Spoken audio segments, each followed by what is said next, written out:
Hi students, welcome back to QA Focus. Today's question is, two different coils have self-inductance L1 equal to 6 millihenry and L2 equal to 3 millihenry. At a certain instant, the current in the two coils is increasing at the same constant rate and the power is same. Find the ratio of the energy stored at that instant in the coil. അതായത് രണ്ട് കോയിലുடைய self inductance തന്നിருக்கு 6 milli ഹെൻറിയും 3 milli ഹെൻറിയും രണ്ട് clue നമുക്ക് ക്വസ്റ്റനിൽ இருக்கு. First one is certain instant the current in the two coil is increasing at the same rate. That means di by dt is constant in two coils. di by dt constant இருக்கு. இன்னொரு clue இருக்குது, power is same. ரெண்டு கோயில்லையுமே power constant சேமாக தான் இருக்குது. P1ம் P2ம் சேமாக தான் இருக்குது. நமக்கு ஃபைண்ட் அவுட் பண்ண வேண்டியது ரெண்டுலேயுமே எனர்ஜியுடைய ரேஷியோ ஃபைண்ட் அவுட் பண்ணணும். நமக்கு தெரியும் எனர்ஜியோட இக்குவேஷன் சொல்லுது half Li square.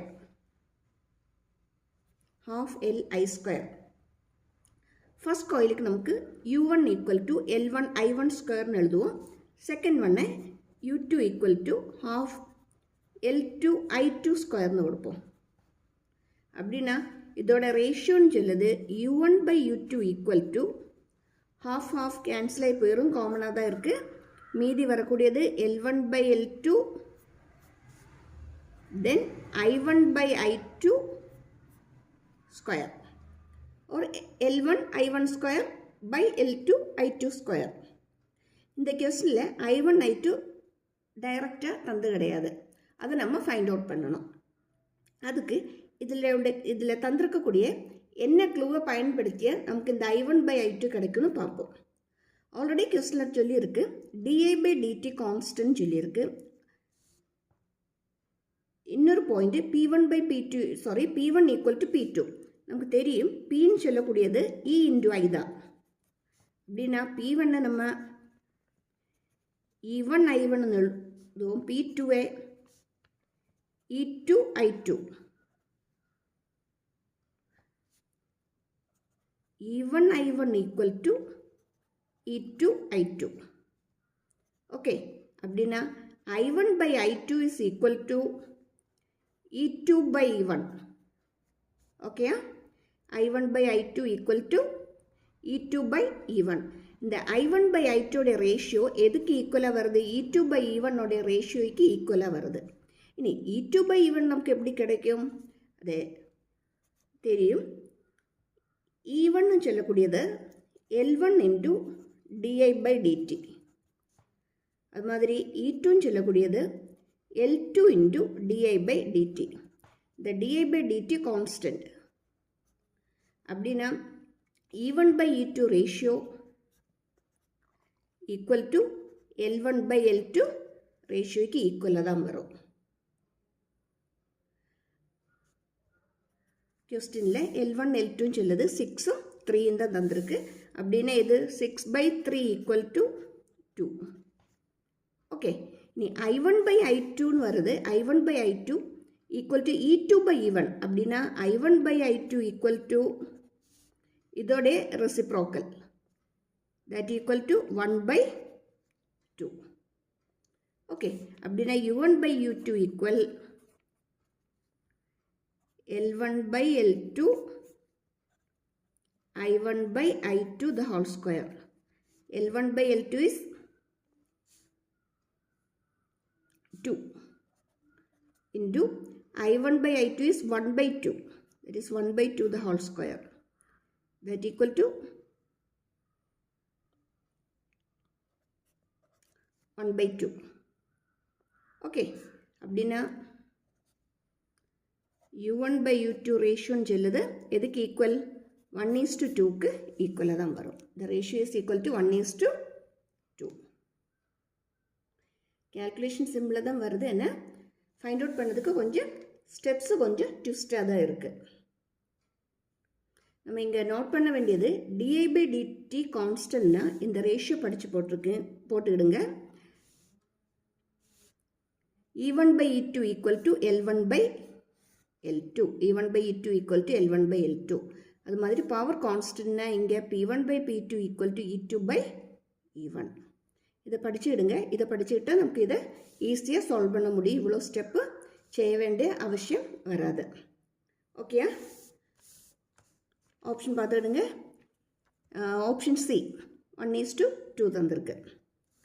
Okay, then next question is, a coil of inductance 0.3 Henry is connected in series with a battery of voltage 1.5 volt and a switch.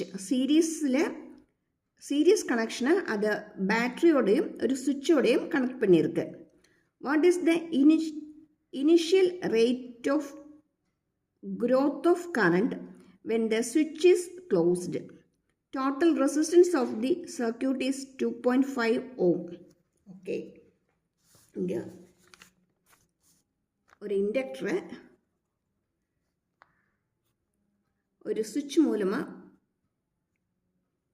ஒரு பேட்டரியோடு connect பண்ணியிருக்கு. சீரீஸில் connect பண்ணியிருக்கு. ஜஸ்ட்டில் கேட்குது, இது நம்ம ஆன் பண்ணும்போது சுவிட்ச் ஆன் பண்ணும்போது இதில் வரக்கூடிய rate of growth of current எவ்வளோன்னு ஃபைண்ட் அவுட் பண்ணதான் கொஸ்டின் கேட்டிருக்கு. சிம்பிளாக செஞ்சிடலாம். V equal to L into di by dt. அப்படின்னா di by dt, that is the rate of growth of current is equal to V by L. கொஸ்டினில் Vன்னு சொல்லுது 1.5 by Lன்னு சொல்லுது 0.3 Henry. அப்படின்னா இதோடைய solution 5 ampere per second. Okay, it is di by dt. Di by dt is ampere per second. Just option. Okay, option D 5 ampere per second. Actually இந்த கொஸ்டினில் நமக்கு total ரெசிஸ்டன்ஸும் கூட தந்திருக்கு. அப்படி டோட்டல் ரெசிஸ்டன்ஸும் கூட தந்திருந்தா நமக்கு இதில் டோட்டல் வோல்டேஜ் சொல்லுது L into di by dt plus என்ன கூட வரும் R into I கூட வரும். இந்த வோல்டேஜ் கூட நம்ம கன்சிடர் பண்ணணும். ஆனால் இங்கே கேட்டிருக்குது the initial rate of growth of the current when the switch is closed. switch close பண்ணும்போது அங்கே வரக்கூடிய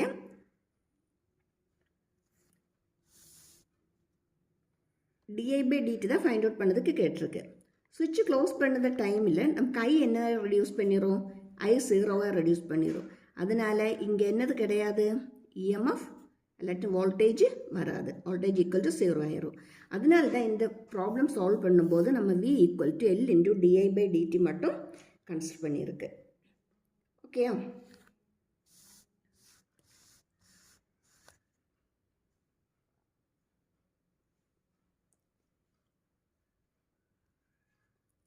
ஓகே, நெக்ஸ்ட் கொஸ்டின் இஸ்,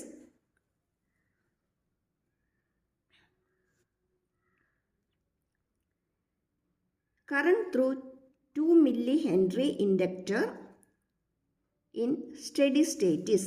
நமக்கு இங்கே ஒரு சர்க்கியூட் தந்திருக்கு. இந்த சர்க்கியூட்டில் 2 millihenry இண்டக்டரில் வரக்கூடிய கரண்ட் ஃபைண்ட் அவுட் பண்ணணும். நமக்கு இந்த சர்க்கியூட்டில் வோல்டேஜ் சொல்லுது 15 வோல்ட்டும் ரெசிஸ்டன்ஸு 3 ஓமும் தந்திருக்கு. அப்படின்னா இதில் கரண்ட்டுன்னு சொல்ல current in the circuit is 15 by 3 that equal to 5 ampere. Okay, நமக்கு இங்கே 2 inductance தந்திருக்கு. 2 millihenry, let it be L1 and the current in this in L1 is I1. Next one is 4 millihenry. Okay, 4 millihenry, let it be L2 and the current is I2. current in I1, current in 2 millihenry, the L1 தான் find out பண்ணதுக்கு question கேட்டிருக்கு. அப்படின்னா current in L1 is I1 equal to total current into inductor of the other branch. That means இங்கே நமக்கு 2 millihenry தான் find out பண்ணணும். அதோடைய பேரலாக கனெக்ட் பண்ணி இருக்க அதர் பிரான்ச்சில் வரக்கூடிய இண்டக்டன்ஸ் சொல்லக்கூடியது 4 millihenry தான். அப்படின்னா L2 by total inductance or L1 L2. இதுதான் இதோடைய formula படிச்சுடுங்க. Resistance in L1 is total current, current in L1 is total current into inductance of the other branch by total inductance. That is, I is 5, L2 is 4, L1 plus L2 is 6. Okay, that equal to 20 by 6 ampere. 20 by 6 ampere. Option C. Option C, 20 by 6 ampere. Okay. இப்போ இந்த class உங்களுக்கு ரொம்ப ஹெல்ப்ஃபுல்லாக இருக்கும். இது மாதிரி நிறைய கொஸ்டின்ஸோடைய videos already இந்த சேனலில் அப்லோட் பண்ணியிருக்கு, பார்த்துக்கிடுங்க. அப்பப்போ அதோடைய பாயிண்ட்ஸு நோட்ஸ் எல்லாம் நோட் பண்ணி வச்சுடுங்க. எக்ஸாமுக்கு கண்டிப்பாக ஹெல்ப்ஃபுல்லாக தான் இருக்கும். சப்ஸ்கிரைப் பண்ண மறந்துடாதீங்க. சப்ஸ்கிரைப் பண்ணுங்கள், லைக் பண்ணுங்கள், ஷேர் பண்ணுங்கள். Okay, thank you for watching. See you in the next video.